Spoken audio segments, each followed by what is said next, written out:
বিপরীতে brain wash হয়েছে 65টা জেলার মধ্যে সিরিজ বোমা হামলা হয়েছে।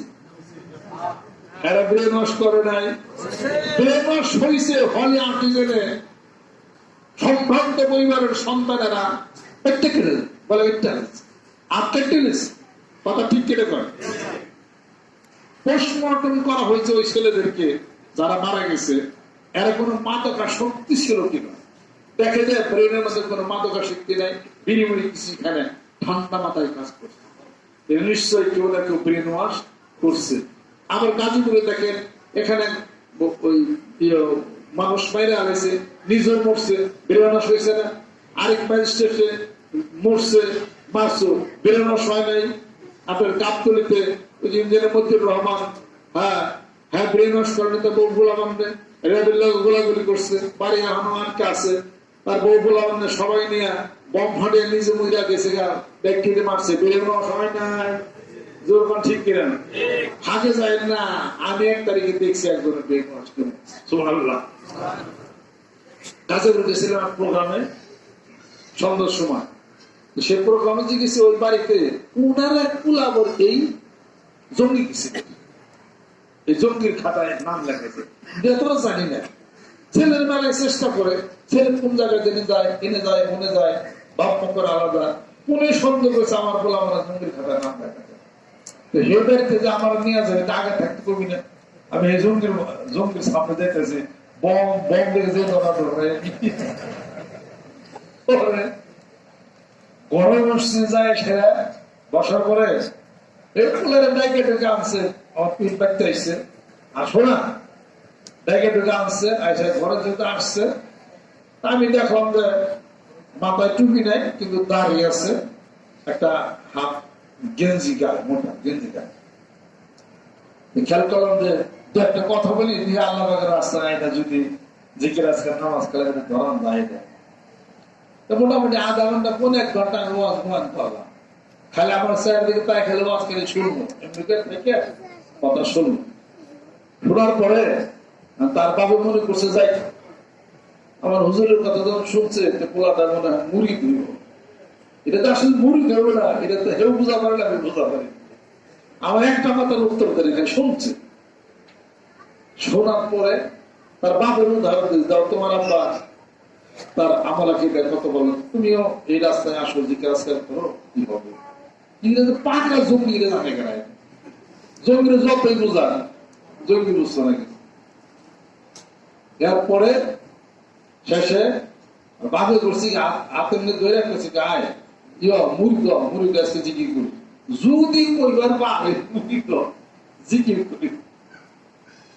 দরজার এনে খারাইছে, ডাইনার দেয়া হুম একটা দরজার মধ্যে লাগালো, বাম হাত দেয়া হুম এটা দেয়া দরজার মধ্যে আটটা লাগাইলো, লাগে হালকা আল্লাহ দ্বিতীয় হোমে সামার মধ্যে দুইবার তুই হুম খেলো। তোর বাপের পরে অনেক আমি খাটের মধ্যে বসা, আমিও রেডি হয়েছি যদি আমার কিছু করবো, আমিও বক্সিং চাপার মধ্যে একটা তো কি আমার বক্সিং, একটা দিয়ে ওর কামার এমনি হুম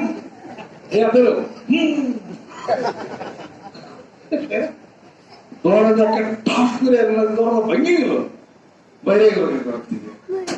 আমি জিজ্ঞেস করলাম ঘটনা কি, আমার মাইরা লাগলো একবারে, কষ্ট করে আনছিলাম মুড়ি দেবেন দিকে উঠে গেলে তুমি যত্ন।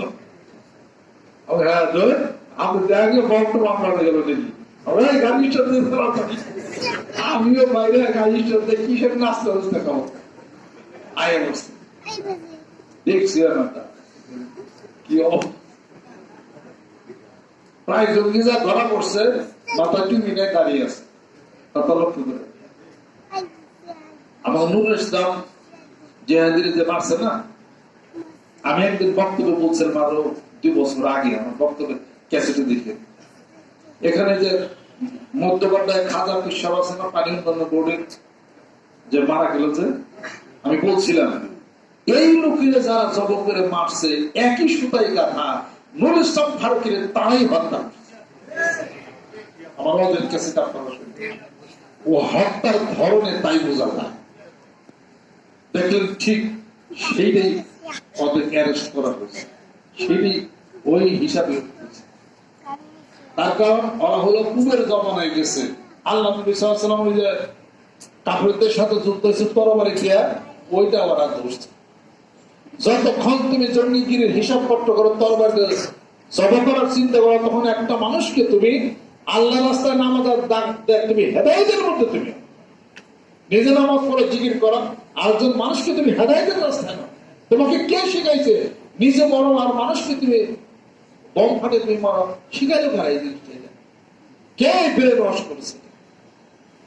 লক্ষ কোটি টাকা প্রদান করা হয় তাদেরকে, এগুলা সব রুট হলো বিদেশে। কথা লক্ষ্য করছেন? কোটি কোটি টাকা দেয়া অস্থিতিশীল পরিস্থিতি বাংলাদেশে সৃষ্টি করার জন্য করা হচ্ছে। আমি আহ্বান করি আপনাদেরকে যেভাবে ব্রেন ওয়াশ করা হয় ওই রাস্তা করে চলেন না।